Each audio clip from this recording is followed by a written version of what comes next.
बिस्मिल्लाहिर्रहमानिर्रहीम, अस्सलामुअलैकुम, good morning. 24/9 में खुश आमदीद। मैं हूँ आपके साथ सीमल हाशमी। अस्सलाम वालेकुम और मैं हूँ अबूजर मौसम। आप सब गुड मॉर्निंग। सीमल आप गुड मॉर्निंग। उम्मीद करते दिन आपका खैर से गुजरे। और इसके साथ 10th और 12th के जो स्टूडेंट्स हैं जो कि एक्सपेक्ट कर रहे थे कि शायद उनका रिजल्ट अच्छा नहीं आएगा, वो पास नहीं होंगे, अब उनके लिए एक अच्छी खबर ये आ गई कोरोना के पेश नज़र तमाम वो स्टूडेंट्स जो कि जो पास नहीं हो सकते थे और फेल हो रहे थे उन्हें 33 नंबर देकर पास करने का फैसला कर दिया। मतलब आप देखिए इतना शोर मचाया ये एग्जाम्स लेने के लिए। आपको याद होगा बेचारे स्टूडेंट्स तैयारी करने के बजाय सड़कों पर बैठे रहते थे, वो प्रोटेस्ट किया, इन्होंने हैशटैग्स चलाए, लेकिन उसके बावजूद अब शफकत साहब ने अपनी शफकत का मुजाहरा करते हुए एजुकेशन डिपार्टमेंट में ये अनाउंस कर दिया है जी कि 10th और 12th जो है वो स्टूडेंट्स पास हो गए हैं। लेकिन अब ना 2 रिफ्ट्स हो गई हैं क्योंकि 9th और 11th वाले जो है ना उनके लिए ये डिसीजन नहीं है।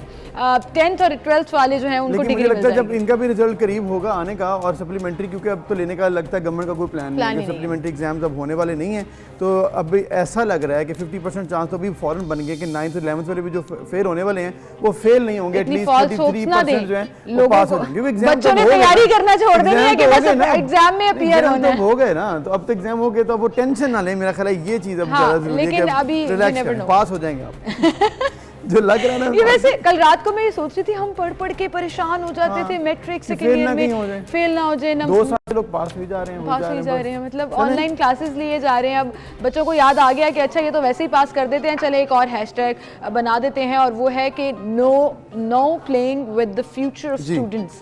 और बच्चे जो हैं इसमें कह रहे हैं नो टू ऑनलाइन क्लासेस, अब स्कूल्स खोल दें, हमने ऑनलाइन नहीं पढ़ना, आपने पास करना है या नहीं करना, लेकिन हमारा फ्यूचर जो है वो एट स्टेक है। बिल्कुल, stop playing with student future. अब ये हैशटैग इसलिए चल रहा है क्योंकि अब ये एक्सपेक्टेड है कि शायद दोबारा से स्कूल बंद कर दीजिए। तो वहीं पर आपने सोशल मीडिया पर भी देखा होगा, ओवरऑल भी ये बात चल रही है कि अगर तमाम इजलास भी हो रहे हैं, सियासी गैदरिंग्स भी हो रही हैं, इसके अलावा बाज़ारों में भी आप देख रहे हैं कि रौनकें बहाल हैं, तो फिर क्यों ऐसा किया जा रहा है कि सिर्फ स्कूल को ही बंद रखा जा रहा है। बहुत से पेरेंट्स ये तहफ़्फ़ुज़ात का इज़हार कर रहे हैं और स्टूडेंट्स जो कि पढ़ना चाहते हैं वो भी ये इज़हार कर रहे हैं कि अब मज़ीद स्कूल बंद नहीं होने चाहिए। अच्छा, कल शफकत महमूद साहब ने ऑफिशियली ये ट्वीट ज़रूर किया है कि अब थोड़ा सा फिजिबिलिटी बेहतर हो रही है, वैक्सीनेशन के नंबर भी हौसला अफजा आ रहे हैं, तो एज सून एज पॉसिबल जो है वो स्कूल खोल दिया जाएगा और NCOC को इसकी रिकमेंडेशंस भी दी जाएंगी।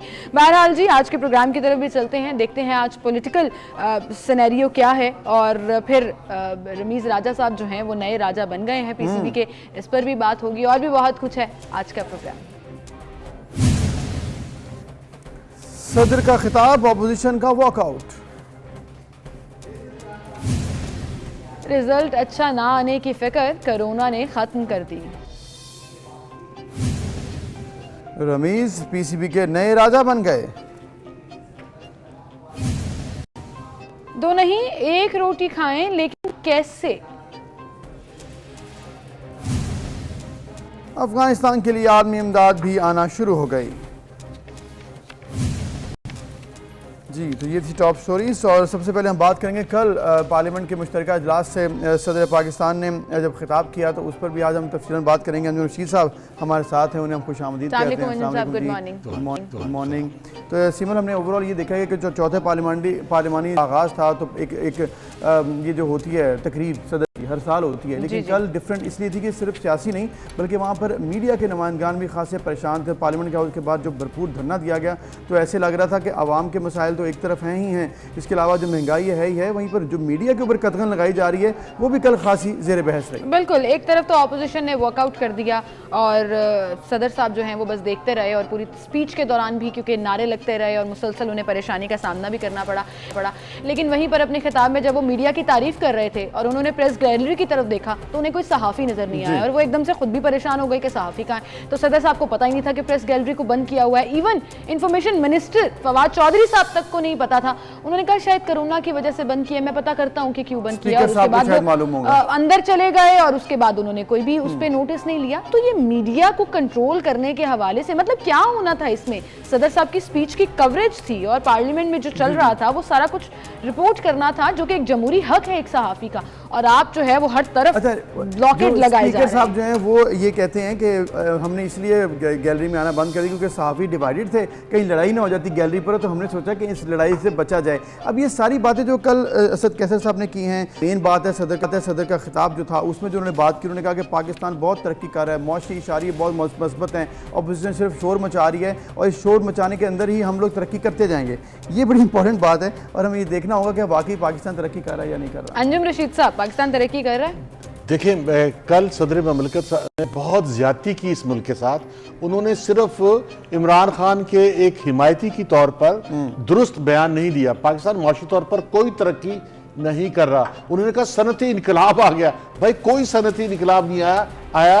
वो उन्होंने कहा कि पाकिस्तान चमचमाता पाकिस्तान नजर आ रहा है और उन्होंने कहा पाकिस्तान की सरमायाकारी में इजाफा हुआ है। हालांकि इमरान खान अभी 2 दिन पहले 4 दिन पहले जो है वो पाकिस्तान टेलीविजन पे आके और बाकी मीडिया पे आके करते हुए नजर आए पाकिस्तानी सरमायाकार दुबई में सरमाया कर रहे हैं, पाकिस्तानी सरमायाकारी निकाल रहे हैं और बैरूनी सरमाया आया नहीं है। उन्होंने कहा सनती इनकलाब। भी सनती इनकलाब देखें, बात यह है कि बरामदात की उन्होंने तारीफ की, भी $25 बिलियन की बरामदात उन्होंने कहा आज हो गई, जबकि आज से 8 साल पहले पीपल्स पार्टी के दौरे हुकूमत में 25 बिलियन जो है बेसिकली बीच में जो नीचे गई थी वो फिर ऊपर आई है, तो उन्हें लग रहा है कि बड़ी तरक्की होगी। तो सनती इनकलाब तो नहीं कह सकते ना। हम तो जहां खड़े थे वहीं पे खड़े, बल्कि थोड़ा पीछे गए। अच्छा, बांग्लादेश की हमारी बरामदात है 25 अरब की और बांग्लादेश की बरामदात है 40 अरब की। मतलब बांग्लादेश जो हमारे साथ हमसे बाद में आज़ाद हुआ वो हमसे आगे निकल गया और हम कह रहे सनती तरक्की हो गई। अच्छा, और पाकिस्तान में गुर्बत में जो है वो बहुत इजाफा हुआ है। बेरोजगारी और महंगाई ने कमर तोड़ दी है, इसका उन्होंने जिक्र नहीं किया। और पाकिस्तान गरीब मुल्क गुर्बत में ऐसे क्यों लग रहा था कि वो सिर्फ जो बोली जा रहे थे, शायद ऐसे लग रहा था कि उन्होंने अपना माइंड बनाया हुआ है, जिस सरमायाकारों का एतमाद 60% बहाल हो चुका है, स्टॉक एक्सचेंज पाकिस्तान में बेहतर हो गई है, तामीराती शोबे, ज़रूरी शोबे, कारखाने चल रहे हैं, सिस्टम चल रहा है। ऐसी जो बातें वो कर रहे थे और सुनने के लिए सिर्फ गवर्नमेंट के लोग बैठे थे, तो फिर ऐसे ही लग रहा था आपस में बैठकर जो मर्जी कही। प्रेसिडेंट को ये जेब नहीं देता कि वो कौम के सामने सच्चाई को पेश ना करें और सिर्फ हुकूमत की हिमायत करें। उन्हें पता होना चाहिए कि पाकिस्तान में आम फीकस आमदन जो है वो $1500 है, जबकि बांग्लादेश में जो है वो $2000 से ज्यादा फीकस आमदन है। हम बांग्लादेश से भी गुर्बत में बहुत पीछे हैं। और जहां तक बात है कि इसकी सनत ज़राअत में हमें इन्होंने कहा बहुत बड़ी तरक्की हुई। भी ज़राअत में क्या तरक्की हुई कि हमें गंदुम अपने खाने के लिए बरामद करनी पड़ी। बिल्कुल सही, कीमतें मुसलसल बढ़ रही हैं जो हम खुद प्रोड्यूस करते हैं। और अंजुम साहब, उन्होंने तो ऐसा पाकिस्तान दिखाया जो शायद ऐसा लग रहा था कि उन्होंने खुद भी 60 से ज़्यादा उन्होंने कहा कि कारखाने चल रहे हैं सीमेंट और स्टील के। FBR ने गुज़श्ता साल की निस्बत 18% ज़ायद टैक्स जो है वो इकट्ठा कर लिया है। तो ये तमाम सुनहरी जो रोशन ख्वाब है ना, ये ऐसा लग रहा था कि अब कुछ हुकूमती लोग भी इसको डिनाई करते नजर आते हैं। जैसे खान साहब खुद शिकायत कर रहे थे कि ये नहीं हो रहा, लोग टैक्स नहीं देते हैं, लोग सरमाया यहाँ नहीं लगा रहे हैं। कितने अफसोस की बात है कि उन्होंने FBR की तारीफ की।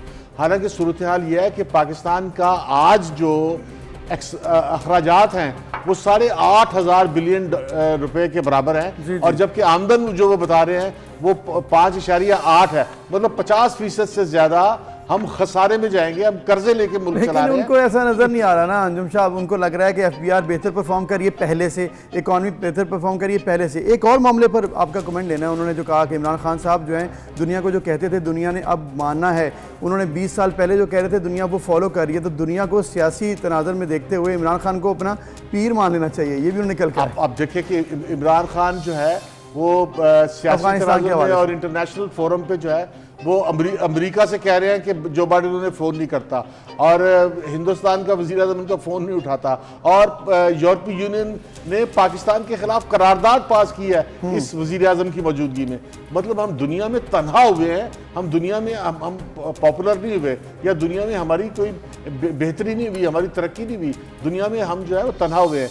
उन्होंने कहा तालीम में बड़ा काम किया, हालांकि तालीम में भी जो है हम इन्होंने कोई नया ना बजट में इजाफा किया, ना कोई नई यूनिवर्सिटी बनाई, ना कोई स्कूल तामीर किया, ना कोई कॉलेज तामीर किया, ना इन्वेस्टमेंट में इजाफा किया, और एजुकेशन की हालत खराब से खराबतर हो गई है। किया ना अंजुम साहब, जो 4-4 5-5 साल पेपर्स दे के भी बच्चे पास ना हो पाते, उनको 33 नंबर दे के पास कर दिया, और अब वो फेल नहीं होंगे, डिग्री उनको मिल जाएगी, वो चाहे मैट्रिक हो या इंटर की हो। अच्छा एक मिनट में कमेंट करना चाहता हूँ, ये पाकिस्तान की तारीख में याद रखा जाएगा कि 2000 ये कोरोना में पढ़ने वाले तालिब इल्म, ये तालिब इल्म जो है नजर आएंगे बाद में। इनके माथे पे इन्होंने कलंक का टीका लगा दिया है कि ये जो है वो पाकिस्तान के सबसे पीछे के तालिब इल्म है। इन्होंने तालीम को डैमेज किया है, इन्होंने तालीम को नुकसान पहुंचाया है, और यकसा निसाब करके भी इन्होंने तालीम का मेयार कम किया, बेहतर नहीं किया। अभी हम वापस जरा सदर साहब की तकरीर पर ही आ जाते हैं। एक बड़ा मासूमाना रिक्वेस्ट कह लें, उम्मीद कह लें, उन्होंने कहा कि मैं उम्मीद करता हूं कि ऑपोजिशन जो है वो आई वोटिंग के लिए मुकम्मल हिमायत करेगी। मुझे लगा बड़ा मासूमाना उनका ये, एक जिसे कहते हैं ना कि बड़ी अच्छी तरीके से उन्होंने ऑप्टिमिस्टिक होकर ये शो कर दिया। ये एक बहुत बड़ा ईवीएम जो है उसके अंदर फ्रॉड का इम्कान है, आई वोटिंग के अंदर जो है वो फ्रॉड का इम्कान है, और पाकिस्तान में तो बॉक्स उठा के ले जाते हैं। पाकिस्तान में तो डस्का में आपने देखा कि इसी गवर्नमेंट ने क्या किया, इसी गवर्नमेंट की मौजूदगी में जो है वो बक्से उठा के जो है वो जो प्रिजाइडिंग अफसर थे वो पूरी रात उन्होंने अगवा कर लिए। अब ऐसे माहौल में अगर वोटिंग की इजाजत दे दी गई तो पाकिस्तान का तो वोटिंग सिस्टम धामी हो जाएगा, यहाँ पर वोट का एहतराम ही खत्म हो जाएगा। वोट की आपकी बात बिल्कुल ठीक है, और इस पर तो पार्लियामेंट का मुश्तरका इजलास बुलाया जाएगा, उसके ऊपर फिर इंतखाबी इस्लाहात हैं, उस पर बात होगी। इसके अलावा कल एक बहुत इंपॉर्टेंट इशू था जो कि आज़ादी राय के लिए बहुत ज़रूरी दिन था, क्योंकि कल जब पार्लियामेंट का मुश्तरका इजलास में खिताब जारी था सदर का, तो इसके बाहर कल भरपूर एहतजाज हुआ जिसमें अपोजिशन ने भी शिरकत की। वो थे सहाफ़ी कल एहतजाज कर रहे थे, और इस बात पर कि पाकिस्तान में जो मीडिया रेगुलेटरी बिल लेके आया जा रहा है उसके हवाले से जो वहाँ पर काला कतकन जो लगाया जा रहा है सहाफ़त पर और आज़ादी राय पर, इस पर कल बहुत बात हुई है, और कल अपोजिशन ऐसे लग रहा था इस मामले पर तो एक साथ खड़ी, बिल्कुल एक तो एक साथ खड़ी है, दूसरा अंजुम साहब सहाफ़ी साथ खड़े हैं, वो चाहे मीडिया बिल के हवाले से हो या कल वाली प्रेस गैलरी बंद करने के हवाले से। इस पर आपका कमेंट जरूर लेंगे। जनरल सेक्रेटरी RIUJ हमारे साथ मौजूद हैं, तारिक फ़ैज़ साहब, उन्हें हम खुशामदीद कहेंगे। तारिक साहब बहुत शुक्रिया वक्त देने के लिए। प्रोटेस्ट किया जा रहा है सहाफ़ियों की तरफ से मुसलसल मीडिया बिल, और कल जो हुआ मुश्तरका जो इजलास था उसमें प्रेस गैलरी बंद कर दी गई, कवरेज नहीं करने दी गई, और फिर कहा गया कि सहाफ़ी ज़बरदस्ती प्रोटेस्ट कर रहे हैं। क्या कहेंगे आप इस पर? जी बहुत शुक्रिया जी। Rawalpindi Islamabad union of journalist की कॉल पे ये मुजाहरा था, और हम जो है प्रेस क्लब से एक दिन पहले निकले और रात हमने आके इधर स्टे किया पार्लियामेंट हाउस के बाहर। और चूँकि हुकूमत ने हमारे धरने की वजह से, चूँकि हमने ये तय कर लिया था हमने एहतजाज करना है, पार्लिमानी रिपोर्टर एसोसिएशन ने भी ये तय कर लिया था कि उन्होंने पार्लियामेंट से जो है ना गैलरी से वॉकआउट करना था, तो वो हुकूमत को इस चीज़ का अंदाज़ा था, तो उन्होंने पहले से ही जो भी थी वो बंद कर दी और कहा कि ये प्रेस गैलरी की बजाय आप कैफेटेरिया में बैठ के जो है कवरेज करें। क्योंकि हमने तो एहतजाज रात पहुंच गए थे, हमारे तमाम लोग जो बाहर से आए थे, लाहौर से भी आए थे, पेशावर से आए थे, कोयटा से आए थे, सब लोग सारी रात हमने पार्लियामेंट के बाहर गुजारी। और ये जो मीडिया डेवलपमेंट अथॉरिटी बिल लेके आ रहे हैं इसके खिलाफ हमने ये एहतजाज किया। इसके अलावा हमारे दीगर मुतालबात भी थे, जो हमारे साथियों को अगवा किया गया, जिन पर तशद्दुद हुआ, जिनके मुल्ज़मान कई माह से अभी तक गिरफ्तार नहीं हुए, और हमारे जो साथी जिनके प्रोग्राम बंद किए गए, जबरी बरतरफियों का सिलसिला था, वो उस हवाले से हमारा ये धरना था। और ये धरना चूँकि हमने ये एक टोकन था हमारा, 24 घंटे का हमने ऐलान किया था, चूँकि ये रावलपिंडी इस्लामाबाद यूनियन की कॉल पे ये किया गया था।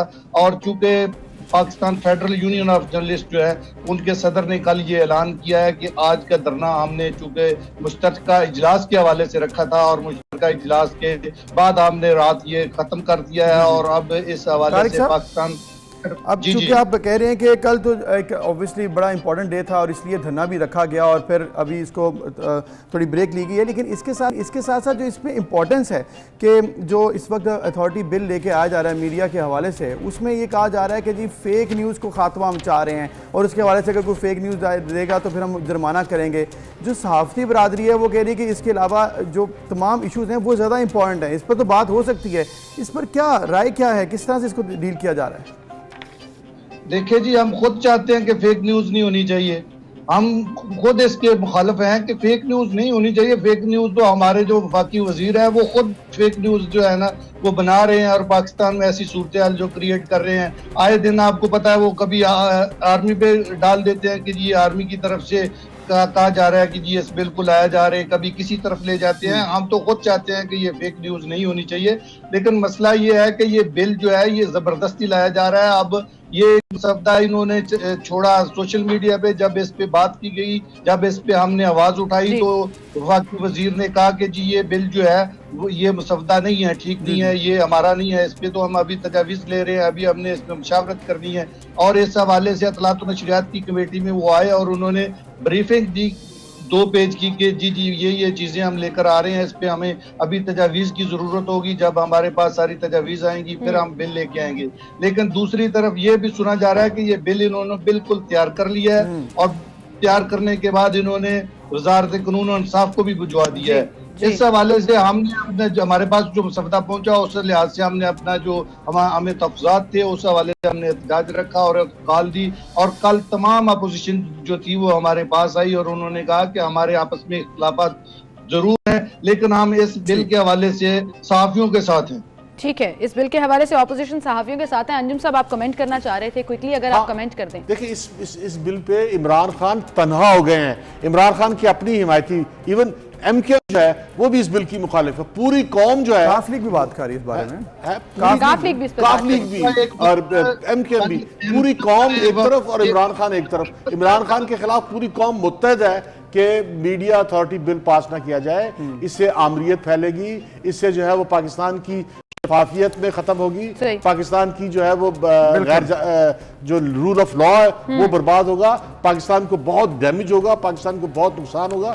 और अगर ये पूरी कौम जो है वो इमरान खान के खिलाफ मुत्तहद होती है, खड़ी होती है, तो इमरान खान की पोजीशन बहुत कमजोर हो जाएगी। इमरान खान बिल पास नहीं कर पाएंगे। अगर इसके बावजूद उन्होंने पास करवाया तो अभी भी उनकी जो है अगले इलेक्शन में कोई बहुत अच्छी पोजीशन नजर नहीं आ रही, वो बिल्कुल बर्बाद कर लेंगे अपने आप को सियासी तौर पर, मेरा नहीं ख्याल। और इसके साथ अंजुम साहब अगर जबरदस्ती पास भी करवा ली तो कल बिलावल भुट्टो साहब ने कह दिया कि फिर अदालत का रास्ता है, हम अदालत में भी जाएंगे साफियों के साथ। ये एक अच्छी बात है, एक अच्छा उन्होंने एंगल दिया है कि अगर ऐसा कुछ हुआ तो अदालतें मौजूद हैं, अदालतों से इंसाफ लेने की तवक्को भी है, तो वो इंशाल्लाह रहेगी। बहुत शुक्रिया तारिक विक साहब आपका, अंजुम रशीद साहब आपका कि आपने कमेंट दिए तमाम सिचुएशन पर, क्योंकि इस वक्त सहाफ़ियों के हवाले से ये दिन और पाकिस्तानी कौम के हवाले से ये दिन बहुत इंपॉर्टेंट था, क्योंकि अगर यहाँ पर आज़ादी राय के हवाले से कोई बात नहीं कर सकेंगे तो फिर मेरे ख्याल में जो फ्रीडम ऑफ एक्सप्रेशन का आर्टिकल के अंदर एक हिस्सा है उसका खात्मा वैसे ही कर देना चाहिए। बिल्कुल, एक ब्रेक लेते हैं जी, दोबारा हाजिर होंगे।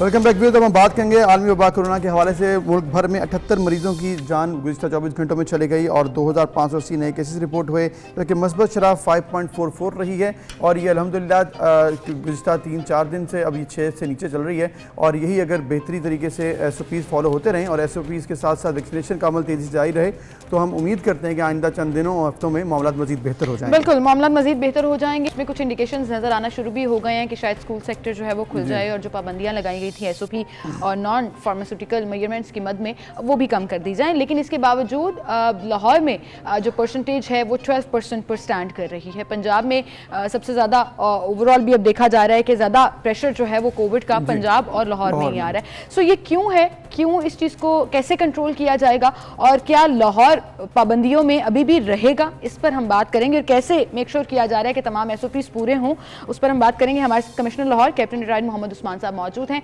कमिश्नर साहब बहुत शुक्रिया वक्त देने के लिए। सर 12% पर कंसिस्टेंट आ रही है 2-4 दिनों से लाहौर की ये पॉजिटिव रेशो, क्या वजह समझते हैं आप कि ये रेशो डाउन साइड पर नहीं जा रही है? देखिए, दो बातें। एक तो ये कि पिछले तकरीबन, ये बात बिल्कुल दुरुस्त है, आपकी ऑब्जर्वेशन बिल्कुल ठीक है कि पिछले तकरीबन 2-4 दिन नहीं बल्कि तकरीबन एक हफ्ते से जो हमारी पॉजिटिविटी है वो 12 के आसपास हवर कर रही है। ये अच्छी बात यह है कि ये 12 के ऊपर नहीं जाती है। अगर एक आध दिन थोड़ी नीचे होती है तो ये फिर दोबारा हमारी जो रोलिंग एवरेज पिछले 7 दिनों की बन रही है वो 12% की बन रही है। लेकिन उसमें थोड़ी सी वेरिएशन हमारे टेस्ट की भी है। जिस दिन टेस्ट थोड़े से ज्यादा होते हैं उस दिन नंबर्स हमारे पॉजिटिविटी के कम हो जाते हैं, जिस दिन थोड़े टेस्ट कम होते हैं उस दिन नंबर्स बढ़ जाते हैं। हम बहुत क्लोजली मॉनिटर कर रहे हैं हमारे जो डेली एडमिशंस हैं उनको और जो डेली हमारे क्रिटिकल केसेस हैं उनको। और जिस तरह आपने शुरू में कहा कि उसके अंदर अल्हम्दुलिल्लाह कोई खातिर ख्वाह इंक्रीज नहीं है, बल्कि थोड़ा सा हमें ये इंडिकेट हो रहा है कि सूरत हाल बेहतरी की तरफ जा रही है। जो आपने नंबर्स कम होने की बात की, मैं ये समझ रहा हूँ कि ये जो नॉन फार्मास्यूटिकल इंटरवेंशन पे सख्ती हुई और ये जो वैक्सीनेशन की तरफ लोगों का रुझान बढ़ा, उसकी वजह से हम स्टेगनेंट हैं 12% पे। वरना अगर आप हमारी प्रीवियस वेव्स में देखें तो हमारी पॉजिटिविटी लाहौर की 30% एंड अबव में चलती रही है। True, very true. तो इस वजह से अगर हम देखा जाए तो हमारी ये जो जितने भी मय्यज लिए गए उन मय्यज का बहरहाल एक ओवरऑल फायदा हुआ है। ठीक है, फायदा हो रहा है। जिस तेजी के साथ हम चाहते थे कि हो, उस तेजी के साथ नहीं होता। उसकी मल्टीफेरियस रीजंस है। हमारा जो वेदर है वो हमारी वैक्सीनेशन की ड्राइव को खराब करता है। आपको पता है 2-3-4 घंटे की अचानक मॉनसून की बारिश हो जाए तो वो मूवमेंट को काफी रिस्ट्रिक्ट कर देती है। तो बारिशों वाले दिनों में खास तौर पे हमारी वैक्सीनेशन जो इफेक्ट होती है। वरना लाहौर ने पिछले 10-15 दिनों में 1 लाख का जो मैजिकल फिगर है वो तकरीबन 7-8 दफा, बल्कि उससे भी ज्यादा किया।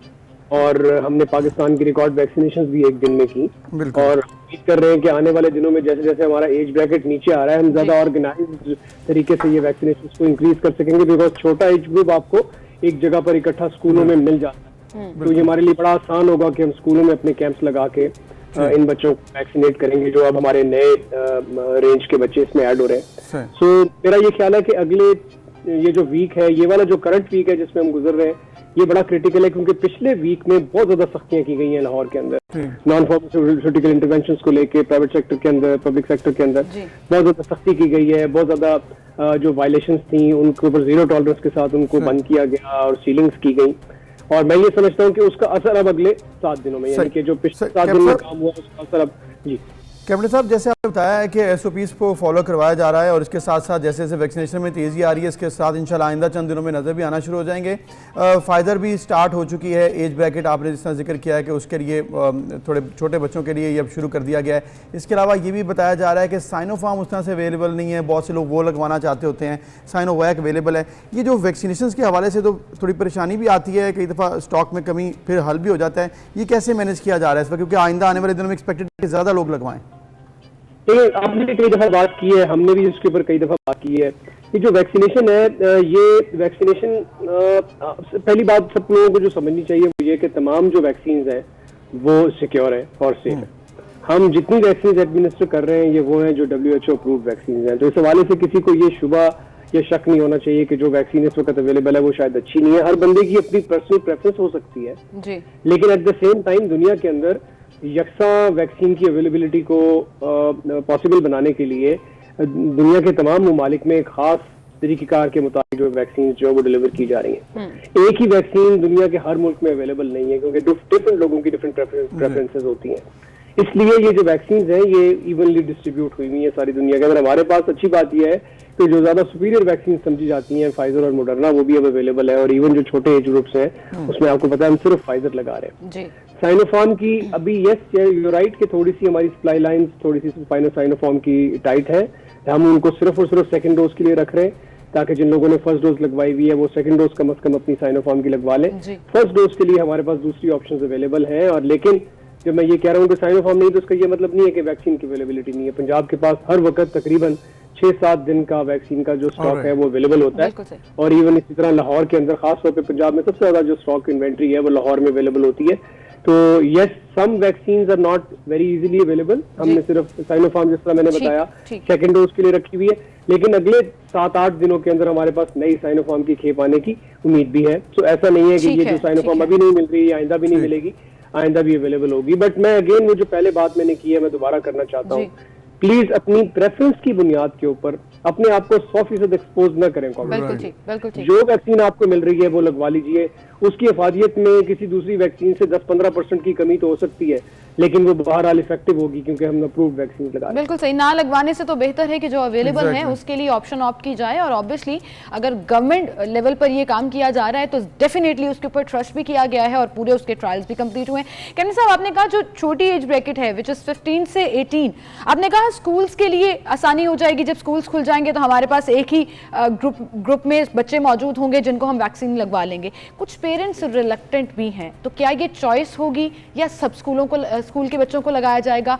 दूसरा, इनके लिए डाटा रिकॉर्ड कैसे किया जाएगा, क्योंकि इनका तो आईडी कार्ड नहीं है, बेफॉर्म के जरिए किया जाएगा या किस तरीके से मैनेज किया जाएगा? देखिए, मैं दो बातें बता दूं आपको कि एक तो ये कि हमारे पास इस वक्त जो वैक्सीनेशन है वो दो तरीकों से चल रही है। एक हमने सेंटर्स बनाए हुए हैं जहां लोग खुद से चल के आते हैं, हम उनको आपके थ्रू मुख्तलिफ और तरीकों से लोगों को कन्विंस करते हैं, लेकिन हम उनको मजबूर बहरहाल नहीं करते और वो खुद से आते हैं हमारे जो सेंटर्स हैं उनके ऊपर।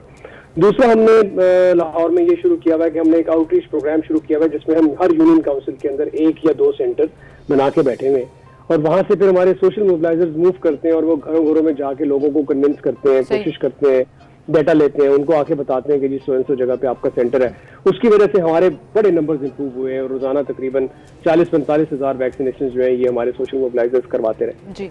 स्कूल देखें, ज्यादातर जो अभी तक हमारे पास फीडबैक आया, ये रिफ्यूजल वाली बात आपकी बिल्कुल दुरुस्त है। देयर आर सम केसेस जहाँ पे लोग रिफ्यूज करते हैं और रिफ्यूज करने की वजह टीका ना लगवाना नहीं होती हर दफा, तो कोई ना कोई डिफरेंट वजह होती है, मुख्तलिफ रीजंस हैं। कभी आपकी प्रेफरेंस है किसी एक पर्टिकुलर वैक्सीन को लेके, कभी आपका तो जहन नहीं बना हुआ, आप जहनी तौर पर तैयार नहीं है कि आपके जहन में ये है कि मैंने ये इम्तिहान देना है उसके बाद वैक्सीन लगवाऊंगा, या आपके जहन में ये है कि जी मैं अभी कोविड से रिकवर हुआ हूँ तो मैंने 15 दिन का 20 दिन का गैप करना है। सो जो ज्यादातर इश्यूज हमारे सामने लोगों के आ रहे हैं फ्रेंकली स्पीकिंग वो ये है कि उनके पास टाइम नहीं है, उनके पास वक्त नहीं है जाके वैक्सीन लगवाने का। तो उसका तो एक ही हल है कि हम उनके डोर स्टेप पे पहुंच जाए।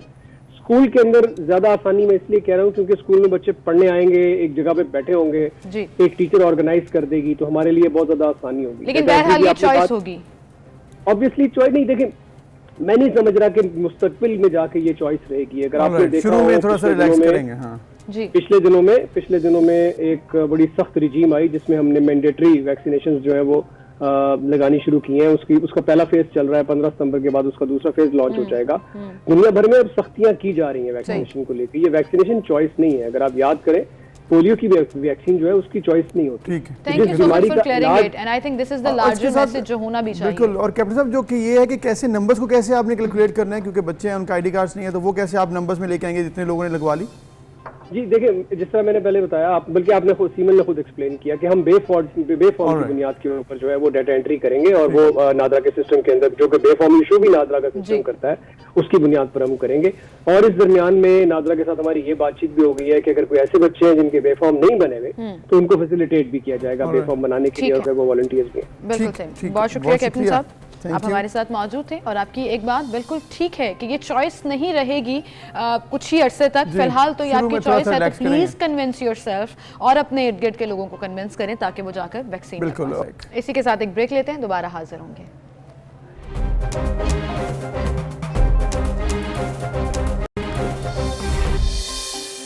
Welcome back. एक बार फिर से आपको खुशामदीद कहेंगे। पीसीबी के राजा रमीज राजा जो हैं वो चेयरमैन बन गए एंड विदाउट एनी, जैसे कहते हैं ना, बिला मुकाबला जो है वो मुंतही। और फिर उन्होंने बड़ी धुआंधार प्रेस कॉन्फ्रेंस की और बड़े सवालों को एड्रेस भी किया। बहुत से क्वेश्चंस जो उनके ऊपर रेस किए जा रहे थे, वो चाहे टीम सिलेक्शन के हवाले से हो या प्री मीटिंग्स के हवाले से, उन्होंने उसको बड़ा क्लियर द एयर जिसे कहते हैं ना वो कर दिया। बिल्कुल। और इसके साथ साथ उन्होंने इंटरनेशनल इशूज़ पर भी बात की कि पाकिस्तान के भारत के साथ ताल्लुकात वो कैसे देखते हैं। पिच की तो हम इस पर बात करेंगे कॉन्फ्रेंस और जो उनकी बॉडी लैंग्वेज थी जो वो बात कर रहे थे उनको कैसी लगी। मिर्ज़ा इकबाल बेग साहब हमारे साथ मौजूद हैं, सीनियर एनालिस्ट हैं स्पोर्ट्स के। मिर्ज़ा इकबाल बेग साहब, शुक्रिया आपका, आपने वक्त दिया। रमीज राजा साहब कल चूँकि चेयरमैन बन गए, तो कैसे आप देखते हैं कल की जो प्रेस कॉन्फ्रेंस थी उनकी? सुबह खैर अबू ज़र, आपको भी और सीमल को भी। और कल जिस तरीके से उन्होंने प्रेस कॉन्फ्रेंस की, वो अग्रेसिव बैटिंग कर रहे थे, जिस तरह से वो वनडे में बैटिंग करते थे। टेस्ट में तो उनकी बैटिंग इतनी अग्रेसिव नहीं थी, लेकिन वनडे में जिस तरह वो बैटिंग करते थे, फ्रंट फुट पर आकर खेल रहे थे। और उन्होंने जिस एतमाद के साथ प्रेस कॉन्फ्रेंस की, उससे तो यही अंदाजा लगाया जा सकता है कि रमीज राजा को जो है वो पाकिस्तान क्रिकेट बोर्ड के पेटर्न वजीर आजम पाकिस्तान की जानिब से मुकम्मल इख्तियार दिया गया है। गालिबन इसीलिए कल उन्होंने 2 अहम फैसलों का भी ऐलान किया। एक तो बैटिंग कंसल्टेंट मैथ्यू हेडन और बॉलिंग कंसल्टेंट वर्नन फिलेंडर, और इसके अलावा उन्होंने 1-1 लाख रुपए खिलाड़ियों की रिटेनरशिप में इजाफे का भी ऐलान किया। तो पाकिस्तान क्रिकेट बोर्ड के कई चेयरमैन की मैंने प्रेस कॉन्फ्रेंस देखी है, लेकिन जिस तरह रमीज राजा ने पहली प्रेस कॉन्फ्रेंस में छक्का लगाया है, तो लग यही रहा है कि आने वाले वक्त में वो कुछ ना कुछ करने का आज़म लेकर आए। अब देखते हैं क्या होता है। सही। एंड मुझे लगता है कि ये बड़े ओपन चेयरमैन पीसीबी होंगे, हर चीज खुलकर बात करेंगे, सामने रखेंगे। जैसे कल उन्होंने कहा डीआरएस का ना होना मुझे बुरा लगा, इस पर मैं बात करूंगा। फिर उन्होंने कहा कमेंट्री बॉक्स से यहाँ निकल कर आना बड़ा चैलेंजिंग है। तो he was very friendly and very open about it. बिल्कुल सीमल, आपने सही कहा।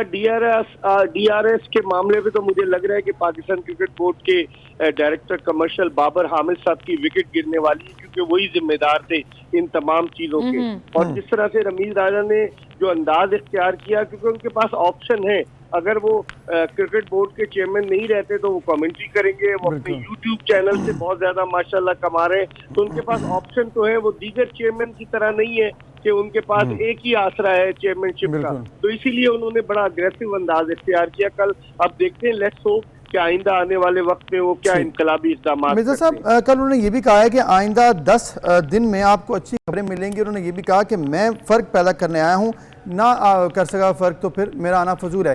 क्या आपको लग रहा है कि वो क्या क्या फ़र्क पैदा कर सकते हैं, और 10 दिन में ऐसा क्या आपको एक्सपेक्टेड है कि जो उन्होंने बात की है? लेकिन 10 दिन में तो वो रोड मैप देंगे अपना, लेकिन इसके अलावा जो मुझे लग रहा है अबूजर कि वो जो है वो पाकिस्तान क्रिकेट बोर्ड के साबिक चेयरमैन एहसान मानी साहब की टीम में भी तब्दीलियां करेंगे। जिस तरह कल जब उनसे सवाल किया गया कि वसीम खान साहब रहेंगे या नहीं, तो उन्होंने कहा ये हमारा इंटरनल मैटर है। तो इसका मतलब ये हुआ कि वो इस पर सब पे गहरी नजर रखे हुए, क्योंकि पिछले क्रिकेट बोर्ड में यही कहा जाता रहा, तनकीद होती रही कि इनकॉम्पिटेंट और सिफारिशी लोग आ गए थे, जिसकी वजह से क्रिकेट तबाही के दहाने की तरफ चली गई। तो अब देखते हैं रमीज राजा क्या क्या करते हैं, हम सबको इंतजार है। अच्छा, एक चीज तो उन्होंने दिल जीत लिया ना खवातीन का, खास तौर पर जब विमेन क्रिकेटर्स का उन्होंने जिक्र किया कि पे स्केल को हम ऊपर लेकर जाएंगे और डोमेस्टिक क्रिकेट के ऊपर फोकस करेंगे, क्लब का सारा खर्चा उठाएंगे अगर एक इंटरनेशनल। तो इसका मतलब जो टैलेंट है, रॉ टैलेंट, उसके लिए तो अब पीसीबी की राहें और दरवाजे जो हैं वो मुझे लगता है बड़े ओपनली खुलने वाली है। लेकिन जो आपने पहले बताया कि जो पाकिस्तानी क्रिकेट टीम के कोच उन्होंने सेलेक्ट किए और अनाउंस किए, इस डिसीजन को आप कैसा देखते हैं फॉर T20 वर्ल्ड कप? देखिए, ये तो एक जल्दी में लिया गया फैसला है, क्योंकि हमारे पास वक्त ही कम था। सीमल 24 अक्टूबर को हमें भारत के खिलाफ खेलना है, लेकिन मैं नहीं समझता कि इससे कोई ज्यादा फर्क पड़ेगा। इससे रमीज राजा के माइंड सेट का अंदाजा होता है। मैं पहले भी कल भी शायद आपके प्रोग्राम में कहा था कि वो गैर मुल्की कोचेस के लिए ज्यादा उसके हक में, जब वो 2004 में पीसीबी के चीफ एग्जीक्यूटिव थे तो बॉब वुल्मर को लेकर आए थे। तो इसका मतलब ये हुआ कि रमीज राजा मुस्तकबिल में भी, ये तो आर्जी अरेंजमेंट है, लेकिन मुस्तकबिल में भी वो जो है गैर मुल्की कोचेस के लिए जाएंगे। और विमेन क्रिकेट की सीमल आपने बात की, विमेन क्रिकेट में एक माफिया है। उरूज मुमताज कमेंट्री भी करती है, विमेन क्रिकेट विंग की कायम मुकाम चेयरपर्सन भी है, पाकिस्तान की विमेन सिलेक्शन कमेटी की चेयरमैन भी है, वसीम खान उन्हें बड़ा सपोर्ट करते चले आए। तो मुझे लग रहा है कि रमीज राजा विमेन क्रिकेट की तरफ जरूर तवज्जो देंगे, और जिस तरह की शिकायत है, जो टैलेंटेड लड़कियां हैं जिनके साथ ज्यादती हो रही है, उन ज्यादतियों का अजाला करेंगे और करना भी चाहिए। मिर्जा साहब, एक और चीज़ जो कि मुझे बड़ी कैची लगी उनकी प्रेस कॉन्फ्रेंस में, कल उन्होंने पिचेस के हवाले से बात की कि पाकिस्तान में पिच पर काम नहीं होता, और ये इशू वाकई बहुत देर से चल रहा था। ये कैसा देखते हैं आपके, इसको वाकई काम हो जाएगा, पॉसिबल है पाकिस्तान में पिचेस बेहतर तैयार करना इंटरनेशनल लेवल की?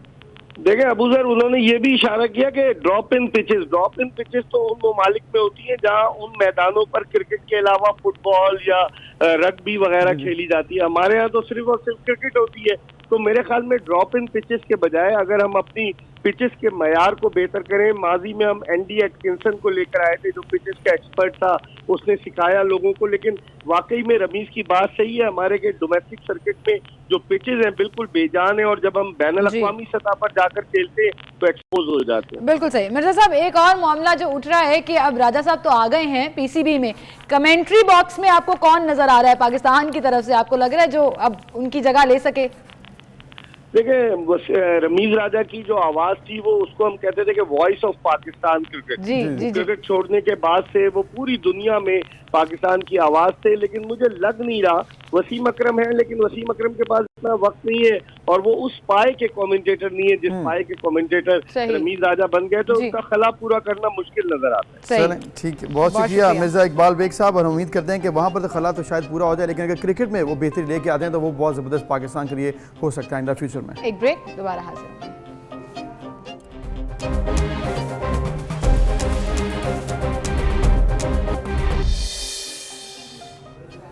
Welcome back views. अब हम बात करेंगे ऐसे मसले के ऊपर जिसके ऊपर हुकूमत कहती है हमने नोटिस ले लिया, हमने इस हवाले से मजीद इकदाम करेंगे और आइंदा चंद दिनों में हालात बेहतर होंगे। लेकिन हमने देखा है कि ओवरऑल क्या हालात हैं। हालात ये हैं कि कीमतों में मुसलसल इजाफा हो रहा है। तमाम रिकॉर्ड पंजाब में तो अब तक टूट चुके हैं, और नवी बार आटे की कीमतों में होशरबा इजाफा हो चुका है। 20 किलो आटे का थैला 10 रुपए मजीद महंगा हो गया। 20 किलो आटे के थैले की कीमत 1240 रुपए तक पहुंच गई, और सरकारी कीमत 800 360 रुपए है।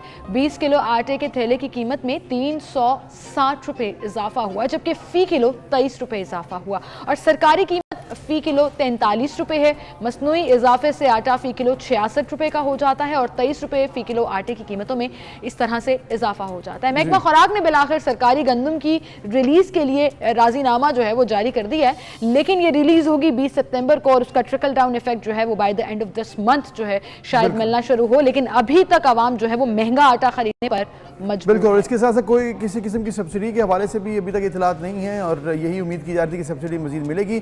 फिर इसके अलावा गंदम को इम्पोर्ट करने के हवाले से फैसला हो चुका है। इन तमाम इशूज़ पर हम बात करेंगे। हमारे साथ मौजूद हैं हमारे नुमाइंदगान हबीब खान कराची से और माजिद कलासरा मुल्तान से।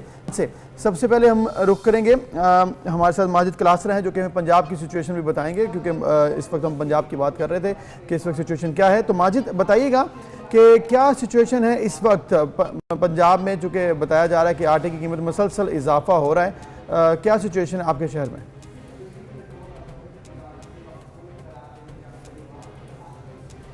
हाँ जी बिल्कुल, आटे की बात करें तो आटे की कीमत में आए रोज़ मुसलसल इजाफा देखने में आ रहा है। दूसरी जानब शहरी जो हैं वो बढ़ती हुई आटे की कीमतों से काफ़ी परेशान हैं। दूसरी जानब अगर हम 20 किलो वाले आटे की बात करें तो गुज़िश्ता 4 रोज़ और 5 रोज़ की बात करें तो उसकी कीमत में 150 रुपये तक का इजाफा हुआ है। पहले जो 20 किलो वाले थैले की कीमत है वो 1100 रुपये थी, अब वो 1100 से बढ़कर 1250 रुपये में मार्केट में फ़रोख्त हो रहा है। दूसरी जानब अगर हम इसके मिल के जो रेट्स की बात करें तो मिल से जो 20 किलो आटे का थैला है जो दुकानदार को 1220 रुपए में पड़ता है, वो दुकानदार अब मार्केट में 1250 में जो वो फरोख्त कर रहे हैं। दूसरी जानब हमारी जब दुकानदारों से बात हुई तो हमने ये उनसे सवाल पूछा कि 1220 में मिलता है, आप 1200-1250 में क्यों फरोख्त कर रहे तो उनका ये कहना था कि फ्लोर मिल से हम यहाँ पर आने में भी हमारे अखराजात होते हैं, इस हिसाब से हम जो है वो इसको 1250 रुपये में बेचते हैं। दूसरी जानब अगर हम 15 किलो वाले थैले की बात करें तो 15 किलो वाले थैले की कीमत गुज़श्ता 5 रोज़ के अंदर उसकी कीमत में जो है वो मुल्तान में 50 रुपये तक का इजाफा हुआ है।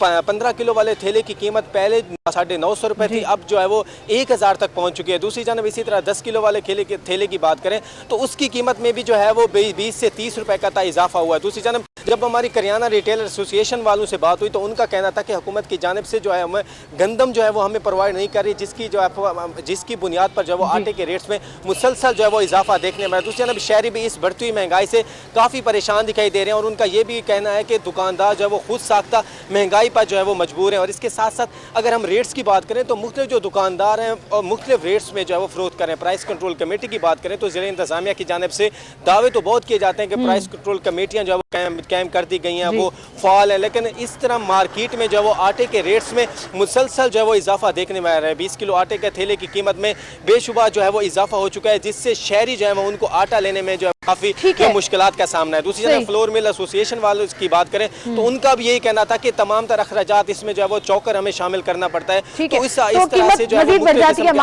हमारे साथ ही मौजूद रहिएगा। हमें कराची से हबीब खान ने ज्वाइन किया है। हबीब, पंजाब की सिचुएशन तो आप देख ही रहे हैं, कराची में इस वक्त सिचुएशन क्या है? आटा 20 किलो वाला उसकी कीमत सरकारी तौर पर क्या है और मार्केट में वो कितने में अवेलेबल है? बिल्कुल सिमल, देखें कराची की सिचुएशन भी पंजाब से बिल्कुल मुख्तलिफ नहीं है, लेकिन कराची में जिस तरह से अभी कीमत के बारे से हम बात कर रहे हैं तो आटे की कीमत यहाँ पे कुछ उसमें प्राइसिंग का और जो थैले का इशू है वो डिफरेंट है। 10 किलो आटे का थैला जो है वो कराची में अमूमी तौर पर दस्तयाब होता है और उसकी अगर कीमत के हवाले से बात करें तो इस वक्त जो चक्की आटा है जो कि सबसे अच्छा आटे क्वालिटी का समझा जाता है वो इस वक्त शहर में 74 रुपये फ़ी किलो से लेके 78 रुपये फ़ी किलो तक जो है वो बेचा जा रहा है मुख्तलिफ चक्कियों पर।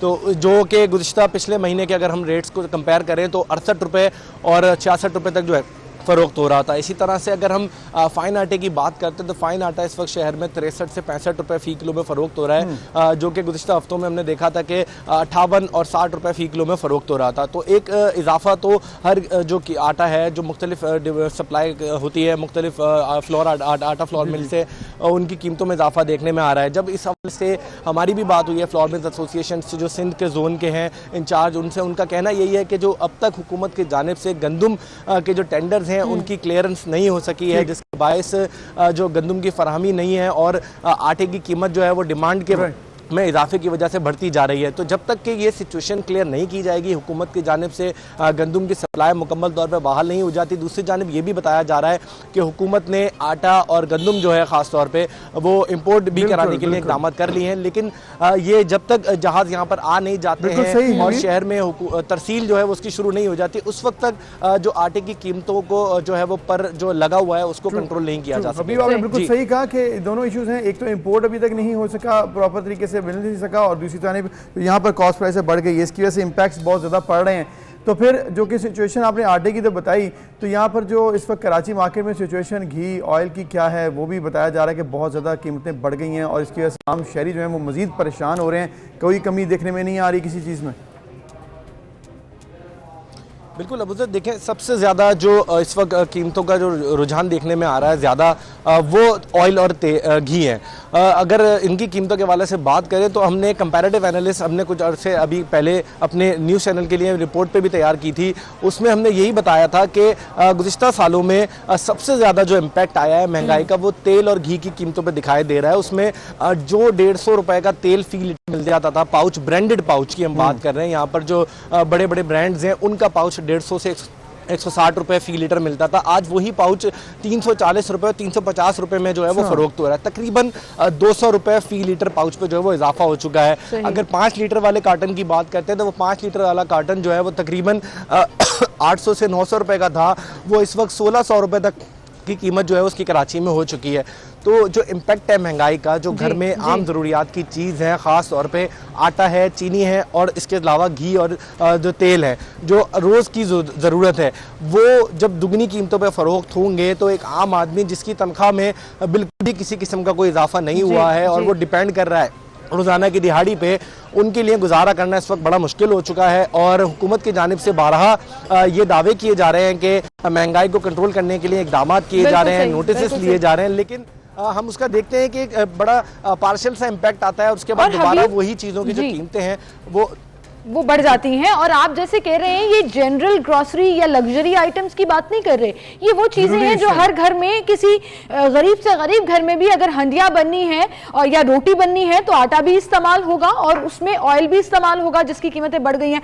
अभी हम इस्लामाबाद का रुख करेंगे जहां से हमें उस्मान ने ज्वाइन किया है। उस्मान, बताइएगा इस्लामाबाद में इस वक्त सिचुएशन क्या है, खासतौर पर आटे की कीमत के हवाले से कि गवर्नमेंट जो कीमत तय करती है उसके ऊपर तो आटा मिल नहीं रहा और मुसलसल 9वीं बार उसमें ओपन मार्केट में इजाफा हो गया है।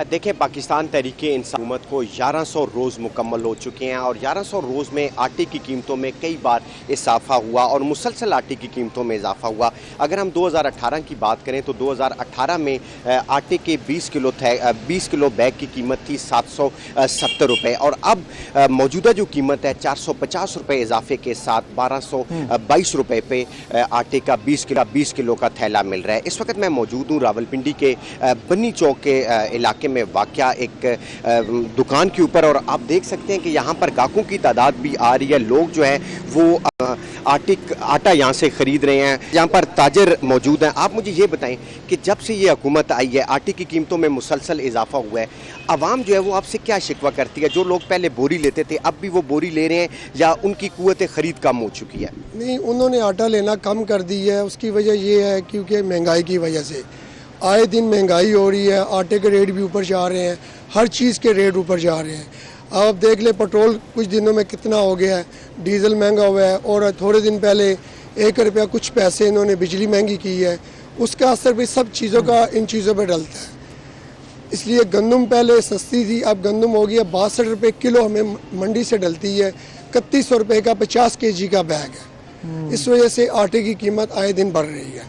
देखिए, आप ताजिर की गुफ्तगू सुन रहे थे, ये चक्की मालकान है। इनका इस हवाले से कहना है कि आटे की कीमतों में जो मुसलसल इजाफा देखने में आ रहा है, मंडी से इनको चीज़ें जो है वो महंगे दामों मिल रही है, जिसकी वजह से अब इनको आटा जो है वो 80 रुपये फ़ी किलो के हिसाब से रावलपिंडी की मार्केटों में फ़रोख्त किया जा रहा है और ये होल सेल रेट है। और बाकी अगर हम इलाकों की बात करें तो वहाँ पर 80 रुपये से ज़्यादा फ़ी किलोग्राम के हिसाब से आटा जो है वो फ़रोख्त किया जा रहा है। और देखें, ये एक बेसिक ज़रूरी है। उस्मान, आपने जैसे बताया और ताजिर से भी आपने बात की, आप शहर इक़्तिदार में रहते हैं, वहाँ से सारी खबरें भी आती हैं, बड़े बड़े फैसले लिए जाते हैं। एक और फैसला इसी हवाले से लिया जा रहा है कि जी इम्पोर्ट किया जाएगा गंदम को, तो आपको क्या लग रहा है इसके इम्पैक्ट्स क्या पड़ सकते हैं आइंदा चंद दिनों में? इसकी वजह से मार्केट कुछ आटा जो है उसकी कीमत कम हो जाएगी या अभी ये उम्मीद ना रखें हम? देखिए, आटे की कीमत को अगर कंट्रोल रखना है तो ताजरों का एक हुकूमत से मुतालबा है कि आटा जो है वो पाकिस्तान में गंदम की वाफर मिकदार मौजूद है, लेकिन मैनेजमेंट सही ना होने की वजह से आटे और गंदम की कीमतों में मुसलसल इजाफा हो रहा है। क्योंकि जो सबसे बड़ा फैक्टर है महंगाई का, वो पाकिस्तान से जो गंदम है वो अफगानिस्तान में स्मगल होने की वजह से आटे की कीमतों में इजाफा हो रहा है। और ताजरों का सबसे पहले ये मुतालबा है और लोगों का कि आप जो गंदम स्मगल हो रही है उसको सबसे पहले रोका जाए और फिर गंदम इंपोर्ट की जाए, क्योंकि जो हमें ज़रूरत गंदम होती है उस हिसाब से जो डेफिशिएंसी आ जाती है आटे में और गंदम में, वो फिर बाहर से इंपोर्ट करवाया जाता है और वो उस सूरत में पैदा होती है जब अफगानिस्तान में आटा और गंदम स्मगल होती है, और इसी का इम्पैक्ट मार्केट में पड़ता है। अगर दीगर हम अशियाए खुर्दनोश की बात करें, घी की भी आप बात करें, ये तमाम तर जो ज़रूरी जो आइटम्स हैं अशियाए खुर्दनोश के, जो हर घर में इस्तेमाल होता है, हर बड़ा छोटा हर लोग जो है वो रोटी खाते हैं और रोटी के लिए आटा जो है वो बेसिक इकाई है। आटा होगा तो रोटी बनेगी। और अब जो लोग हैं, देखिए जो फैक्टर्स हैं ना महंगाई के, उसमें स्मगल होना एक बहुत बड़ा फैक्टर है। अगर हुकूमत स्मगलिंग को कंट्रोल करने बिल्कुल सही, हुकूमती लेवल पर ये इकदाम करने की जरूरत है, वो चाहे स्मगलिंग कंट्रोल हो या मैनेजमेंट हो, कि गंदम को कैसे मैनेज करना है पूरे मुल्क में ताकि ना तो किल्लत पैदा हो ना ही कीमतों में इजाफा हो। हमें फैसलाबाद से शहराज भट्ट ने ज्वाइन किया है। शहराज, हम सुन रहे हैं, रीजनिंग भी सुन रहे हैं कि क्यों आटा महंगा हो गया मार्केट में, और एक महीने के दौरान 9 मरतबा इसकी कीमत में भी इजाफा हुआ। ये बताइएगा, जो सरकारी लेवल पर कीमत तय की जाती है ओपन मार्केट में, क्या उस पर आटा मिल रहा है या उसमें भी कोई चेक एंड बैलेंस नहीं रख ले ये लोग, और जो कीमत बढ़ रही है उसमें मुनाफाखोरी भी ऐड होती चली जाती है एरिया वाइज? फैसलाबाद की सूरत हाल के हवाले से इस वक्त खासतौर पर बात की जाए तो फैसलाबाद में इस वक्त आटे की कीमत बढ़ने का सिलसिला गुज़िश्ता 2 हफ्ते से जारी है, और ख़ास तौर पर जो आटा फाइन आटा है उसका इस वक्त रेट अगर उसके हवाले से बात की जाए तो 1300 तजावज़ कर चुका है। कहीं पर 1300 रुपये, कहीं पर 1320 रुपये, कहीं 1350 रुपये भी फ़रोख्त किया जा रहा है, जो कि 20 किलो का थैला है।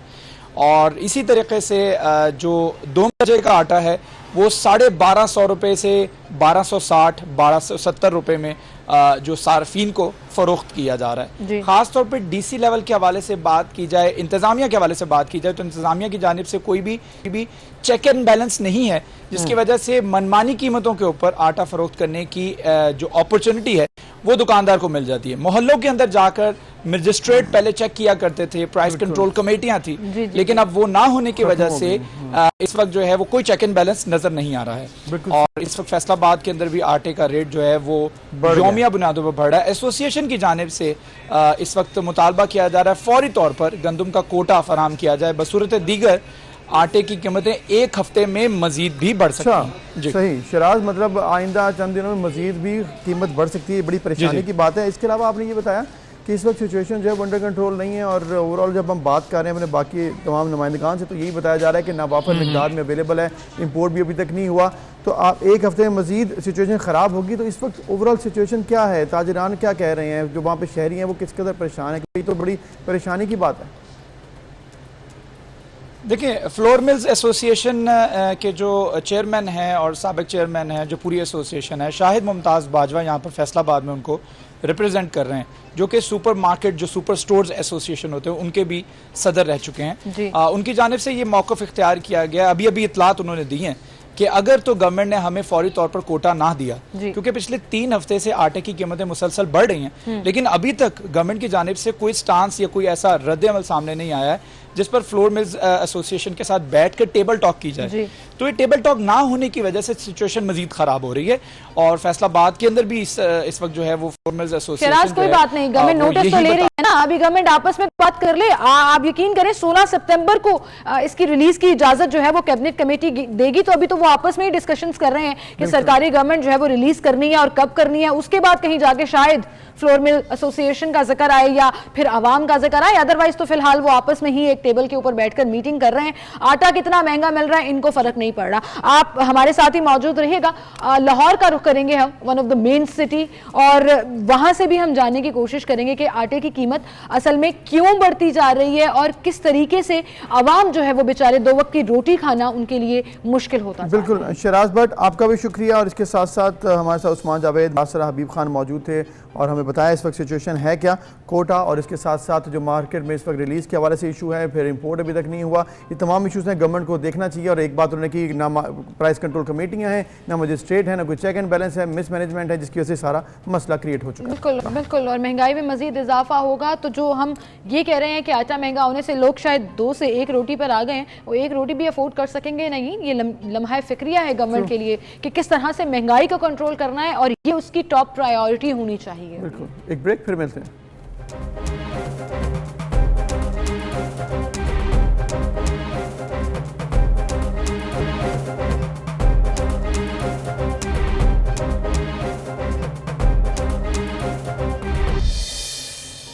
वेलकम बैक, एक बार फिर से आपको खुशामदीद कहेंगे। अफगानिस्तान की सूरत हाल पर अगर हम बाजन तो हर रोज़ डेवलपमेंट जो है वो आ रही है, और ख़ास तौर पर जो अंडर डिस्कशन टॉपिक है वो सैंक्शंस के हवाले से है, वो चाहे फाइनेंशियल सैंक्शंस हों या ओवरऑल हों। लेकिन अक़वाम मुत्तहिदा के तहत ये डिसीजन ले लिया गया है कि 1 अरब 10 करोड़ डॉलर की इमदाद जो है वो अफगानिस्तान को दी जाएगी। जी, और ये UN में कल इजलास हुआ जिसमें बहुत से ममालिक, जिसमें फ्रांस, अमेरिका और दीगर ममालिक ने हिस्सा लिया। उसमें फ्रांस ने सबसे ज़्यादा 11 करोड़ डॉलर, जबकि बाकी ममालिक ने भी, अमेरिका में भी इसमें अपना हिस्सा डाला है, और अमेरिका की तरफ से जी 64 मिलियन डॉलर्स की इजाफी इमदाद का भी ऐलान कर दिया गया है। तो ओवरऑल ये सिचुएशन है कि एंटोनियो गुतेरेस ने भी जोर दिया है कि दुनिया इंतहाई ज़रूरतमंद अफगान शहरियों की मदद के लिए तालिबान से राब्ते करे, क्योंकि इंसानी एक अलमिया मकसद है अगर कोई इमदाद नहीं करेगा। और उन्होंने कहा कि उम्मीद है कि इमदाद को इंसानी हुकूक की बेहतरी के लिए इस्तेमाल किया जाएगा। दूसरी जानिब वज़ीर ख़ारजा शाह महमूद कुरैशी ने अफगानिस्तान के बारे में हकीकत पसंदाना नुक्ता नज़र और आलमी बरादरी के मुसलसल साथ पर जोर दिया है कि सिर्फ रिजेक्ट कर देना या गवर्नमेंट एक्सेप्ट ना करना ही वतीरा नहीं हो सकता। इंसानी हकूक के हवाले से और मौजूदा सूरत हाल में आलमी बरादरी को अफगानिस्तान का साथ देना होगा। हमारे साथ सीनियर एनालिस्ट मियां सैफुर रहमान साहब मौजूद हैं।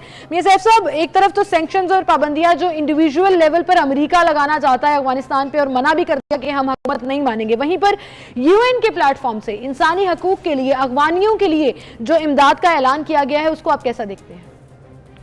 देखिए, बहरहाल देखिए, यूनाइटेड नेशन जो है वो तो तस्वर ही है कि सारी अक़वाम मुत्तहिदा यानी तमाम अक़वाम मिलकर, ये जब देखे ना World War I, World War II, पहले लीग ऑफ नेशंस बनी, फिर World War II के बाद अक़वाम मुत्तहिदा बनी, तो ये फिर आहिस्ता आहिस्ता अक़वाम मुत्तहिदा जो है इवॉल्व होती गई एक बेहतर तंजीम के तौर पे। हालांकि उसके ऊपर भी एक छाप है, देखा जाए तो असर और रसूख तो वहाँ अमेरिका का या बड़ी ताकतों का ज्यादा है।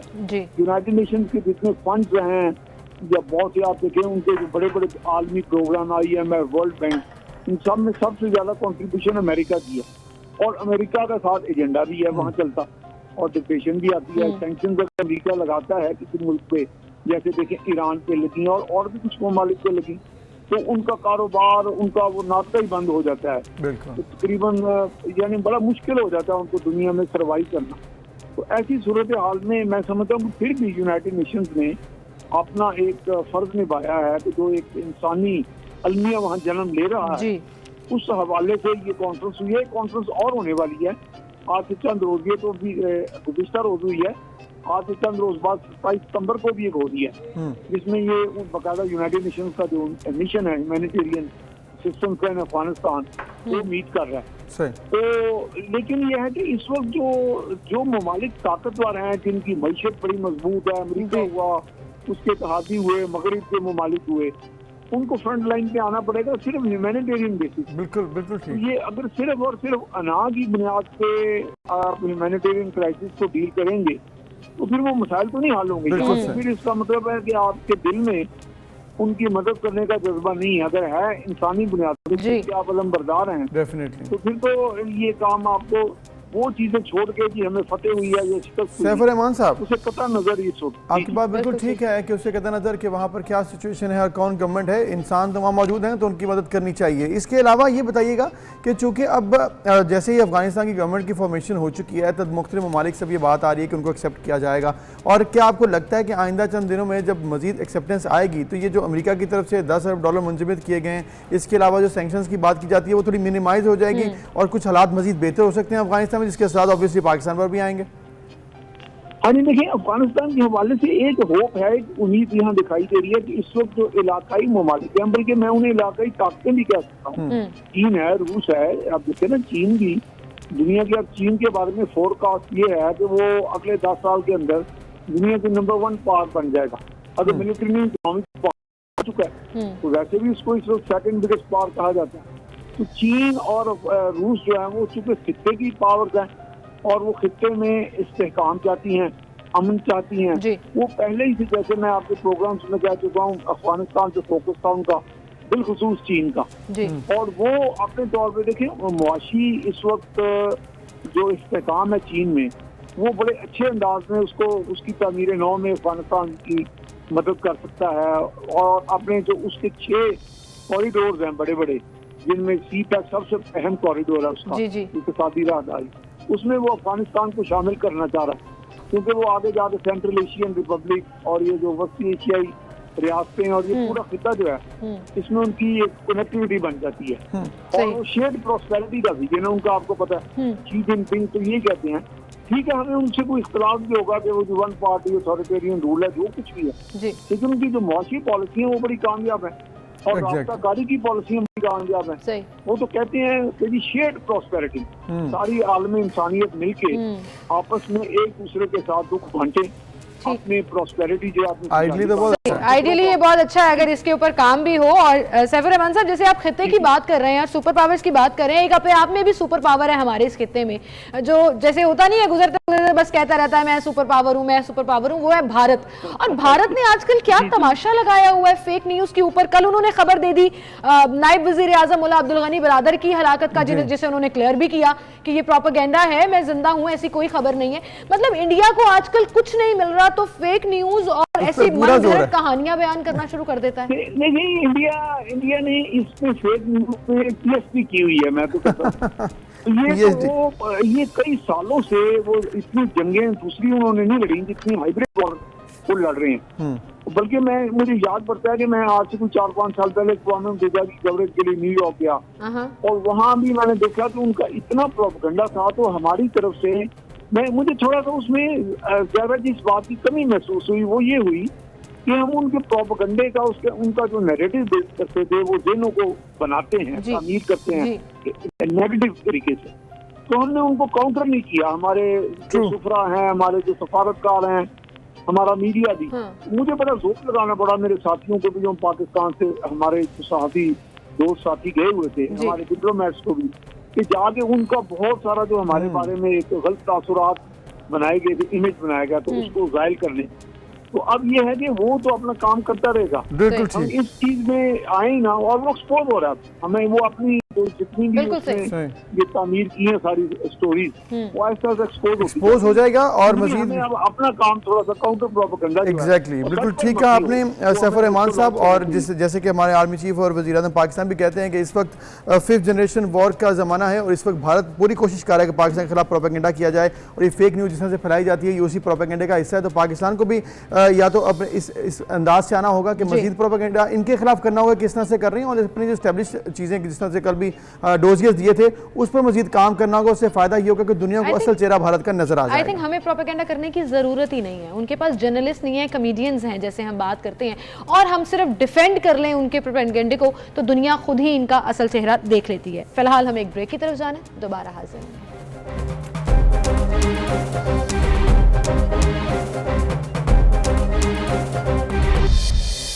Welcome back. एक बार फिर से आपको खुशामदीद कहेंगे। जिन लोगों को मूवीज़ और सीजन देखने का शौक होता है डेफिनेटली उन्हें इस सीज़न का ज़रूर पता होगा, जो जब से ये रिलीज़ हुआ है उसका 5th सीज़न उसका पार्ट 1 तब से लेकर अब तक ये टॉप ट्रेंड भी है, मतलब मुख्तलिफ साइट्स के ऊपर, और लोग इसको बड़ा पसंद भी कर रहे हैं, डिस्कस भी कर रहे हैं पर। और ये सीज़न है जी मनी हाइस्ट, और मनी हाइस्ट के एक मेन कैरेक्टर जिनको बहुत ज़्यादा न सिर्फ पजीराई मिली बल्कि पसंद भी किए गए, वो हैं जी प्रोफेसर, जो कि एक स्पेनिश एक्टर हैं। और फिर उसके बाद क्या हुआ जी? उसके बाद ये हुआ कि हमने प्रोफेसर को ढूंढ निकाला है पाकिस्तान में। जी हाँ, ऐसा हुआ है क्योंकि वो पाकिस्तान में मौजूद थे और एक आप देख सकती हैं कि उनके कैसे वो शॉप में मसरूफ़ थे और लोग सोच रहे थे कि क्या ये अगले नेक्स्ट मनी हाइस्ट का प्लान तो नहीं बना रहे। और इस हवाले से जो कि पिक्चर्स जब आई तो बहुत वायरल भी हो गई और तकरीबन सोशल मीडिया पर ये भी एक ट्रेंड बन गया कि मनी हाइस्ट के जो प्रोफेसर हैं वो पाकिस्तान में मौजूद हैं। बिल्कुल, कराची से हमें ज्वाइन करेंगे जी मनी हाइस्ट के प्रोफेसर डॉपलगैंगर यानी कि लुक अलाइक, और पाकिस्तानी वर्जन ऑफ प्रोफेसर हमारे साथ मौजूद हैं और अच्छे खासे मिलते हैं। तलहा हैं हमारे साथ। अस्सलाम वालेकुम तलहा। वालेकुम सलाम। या मुझे कहना चाहिए हेलो प्रोफेसर, व्हाट्सअप। हेलो। अच्छा जी तलहा, जब आपकी ये पिक्चर वायरल हुई और चूंकि अभी 5th सीजन का पार्ट 1 भी आया है तो वैसे ही टॉक ऑफ द टाउन बना हुआ था मनी हाइस्ट, और उसके साथ आपकी पिक्चर लोग शेयर कर रहे थे और बड़ा खुश भी हो रहे थे कि देखो हमारे पाकिस्तान में भी प्रोफेसर है। कैसा लगा आपको जब पता लगा? I am excited. मुझे बहुत अच्छा लगा इस चीज़ को देखकर। लोगों ने मुझे मतलब बताया आन के कि आप बहुत मशहूर हो गए हैं इस तरह।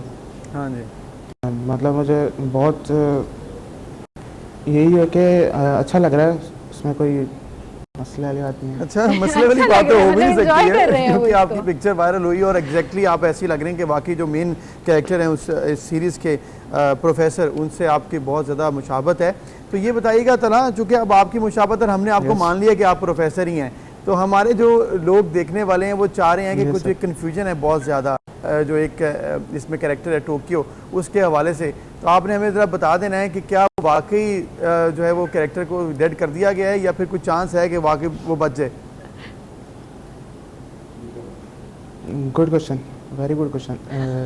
ये आपने देखा होगा जैसे कि वो जैकेट पहनी हुई थी और हमारे वहाँ पर अफसर से उन्होंने मतलब वो देख रहे थे सब कुछ उसको, तो आप इंतज़ार करें थोड़ा। अच्छा तलहा, आपने जैसे ये इम्प्रोवाइज कर लिया ना कैरेक्टर, मुझे हंसी इसलिए आई कि मतलब बिल्कुल प्रोफेसर वाले अंदाज में आपने कहा very good question, and the way your glasses को छेड़ रहे हैं, हैंड मूवमेंट्स कर रहे हैं, मुझे एक्चुअली फील में आ चुके हैं आप। मुझे लग रहा है कि आपने अच्छा खासा जो है ना अपने आप को बिल्कुल प्रोफेसर वाली फील में ले आए हैं। जी जी बिल्कुल, वेरी गुड। आपको भी ऐसा ही लग रहा है? अच्छा तलहा, मुझे ये बताएं कि ये जो पिक्चर वायरल हुई आपकी, ये इंटेंशनल थी, आपने खुद करवाई या बस ऐसे ही बाय लक जो है वो लोगों ने शेयर करना शुरू कर दी? नहीं, देख लें, ये रैंडम थी, इसमें मैंने कुछ भी यानी कि मैंने किसी को कहा नहीं कि मेरी पिक लो, मैं प्रोफेसर से मिलता हूँ, ऐसा कुछ भी नहीं। वो बस आए, एक लड़का था, वो सामने से पिक्चर लेके चला गया तकरीबन 8 मंथ्स पहले। तो फिर मुझे बाद में तकरीबन 1-1.5 महीने बाद पता चला कि मेरी पिक्चर बहुत वायरल हो गई है इस तरह, मतलब बहुत फेमस मिले, बहुत फेमस हो गया और मीम्स बन रहे हैं इसके ऊपर। मतलब पाकिस्तान में ही नहीं, इंडिया में, बांग्लादेश, फिर यूके, अमेरिका वगैरह में सब जगह पे बहुत फेमस हो गई। जी जी, बहुत फेमस हुई है और लोग अच्छा लग रहा। लोग आपको, चूँकि अब इतना आपकी वायरल हुई है पूरी इंटरनेशनली ये पिक्चर, तो अक्सर आपसे लोग यही सवाल कर रहे होंगे क्योंकि आपको प्रोफेसर ही समझ रहे हैं। तो मेरा अगला जो सवाल है वो ये है कि आपने चूँकि इसको फॉलो किया, देखा है और आप खुद भी प्रोफेसर साहब हैं, तो ये बताएं प्रोफेसर साहब कि आखिर ऐसा क्या होता है कि जब भी कहीं पर फंसते हैं, मसला कोई आता है, तो पाकिस्तान को तलाश किया जाता है कि पाकिस्तान से कोई मदद आ जाए? इस सीरीज़ में हमने देखा है, ये क्या, इसकी क्या वजह है?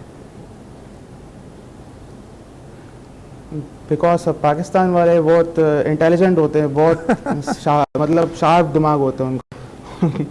तो मुझे अच्छा लगता है इस चीज़ से कॉल करें उनको और उन्हीं से मालूम कर लें सब कुछ। अच्छा तलहा, ऐसा लग रहा है कि प्रोफेसर जो है ना वहाँ पे जहाँ हाई स्टोरी होती है अपने बेस कैंप से ना आप ही को फ़ोन करते हैं कि उन्होंने आप ही को यहाँ पे छोड़ा हुआ है कि हेल्प कर दें उनको और वो तमाम जो भी उनको रिसोर्सेज चाहिए वो प्रोवाइड कर दें।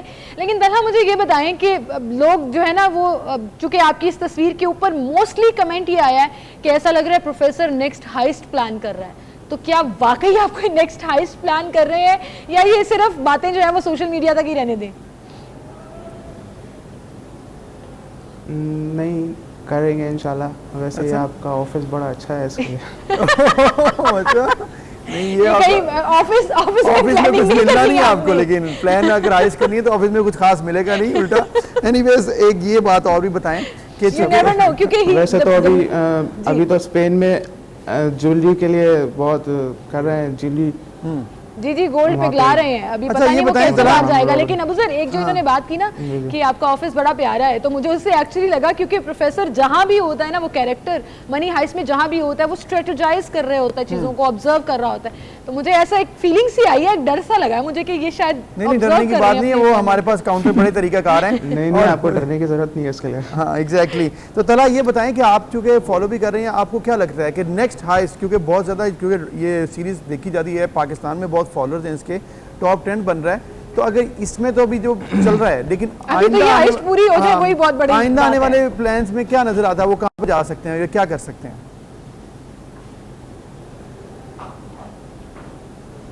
सॉरी, हेलो, मतलब आइंदा हाइस्ट आपको क्या लग रहा है कि क्या हो सकती है, किधर प्लान बनाया जा सकता है?